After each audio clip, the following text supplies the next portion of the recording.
This is one of the most hated mice. And I don't mean just like the animal mice. I mean the computer mouse. This is Apple's Magic Mouse. Now this one's the first generation you're looking at here, but this is one of the most hated mice. But it's also one of the most liked mice. And how come?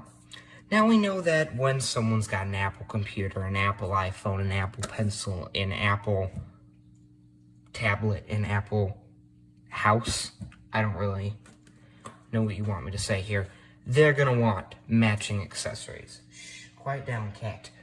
And they have the Magic Keyboard and the iconic Magic Mouse. Now, that's why it's, the most liked mouse, because it's Apple product, and, they're all fancy with that.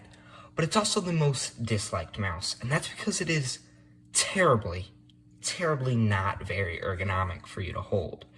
Now, when you hold a normal mouse, like this other Apple mouse here that's slightly older, you normally hold it like this. Your hand is kind of flatly rests there, and you can grip the sides. And this is pretty comfortable to use. Now, I like my mice to be giant, but I use this one if I need to, look cool. But this one is pretty comfy. This is the Apple wireless mouse. Here's the info if you want to know more things about it. And here is the info if you want to know more things about this one. Alright, anyway though, it is the most hated mouse because it is just so uncomfortable to hold. And there are many things that raise your hand higher up, like you stick it to the top of your mouse. And well, yeah, so you can hold it more naturally shaped. And there's also side flaps because you don't want to trigger the side sensors. I think that's only a thing on the new ones. But yeah, this one's the battery one. And it is also hated for one other reason. Now, I'm sure you probably already know this, but the Apple Magic Mouse 2nd generation, this is the 1st generation, you can tell because it's got this little door on the back.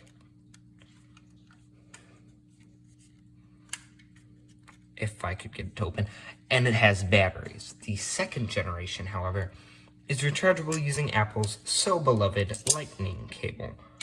And well, not only is that not liked anymore, the Lightning cable, it is also on the bottom. And so you can't charge and use the mouse.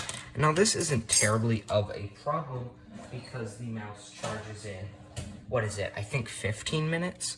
Also, yeah, this mouse is a little bit messed up. So there is indeed some tin foil and some hair, it looks like, as well. Must be for extra conduction. But yeah, this is what I use because it's not fully on there right. It was a little bit corroded and a little bit messed up. But yeah, I can show you this working if I can get some batteries that actually work in it. Get the bag of batteries out.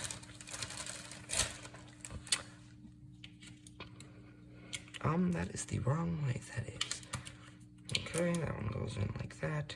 That one goes in like that, and then you flip the switch on, and that light should turn on.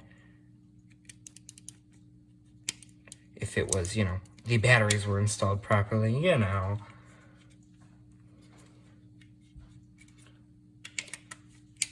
But it is to me, a pretty likable mouse. I love the design of it.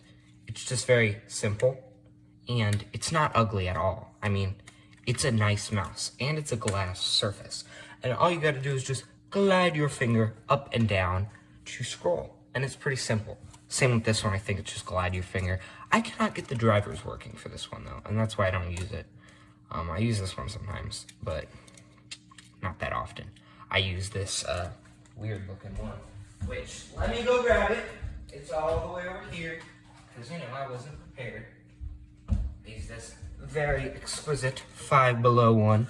And again, you notice how it rests higher. There's a big hump, so it's more comfortable. But this one's wired, so it's kind of annoying. And my cat bites the cable. Oh, that fell out. Now I can, maybe use it.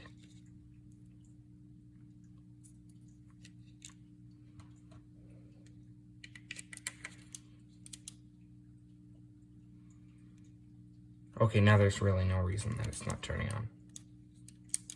Okay, whatever. It's broken probably. I don't know.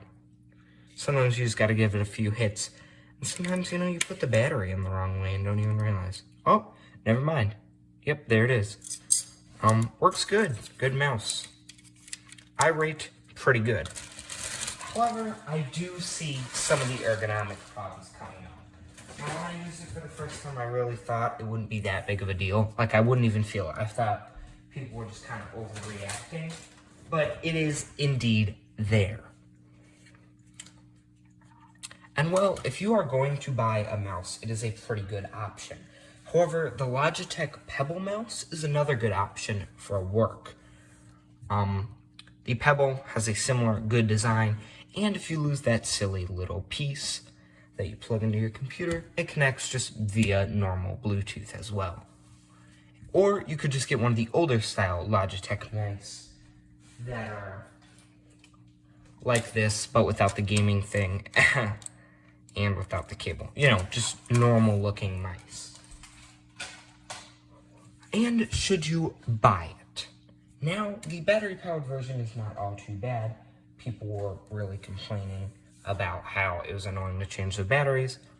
But, well, Apple's solution to that problem being a port on the bottom that doesn't allow you to use it wasn't much help to the people that weren't such a fan of the battery design. And so possibly they could just go back to the battery design. Again, should you buy it? I like the battery one. Being able to just instantly use it again, I feel like charging my mouse would be kind of a silly thing to say. However, you could also say my fridge needs an update, and that would be pretty normal. Crazy world. But yeah, this is the Apple Magic Mouse. And this is iPod exploration. I promise I'll find some kind of iPod video soon. I may have a video up on the first iPhone, because I may be getting one of those soon. And well, I hope you enjoyed this episode. Like,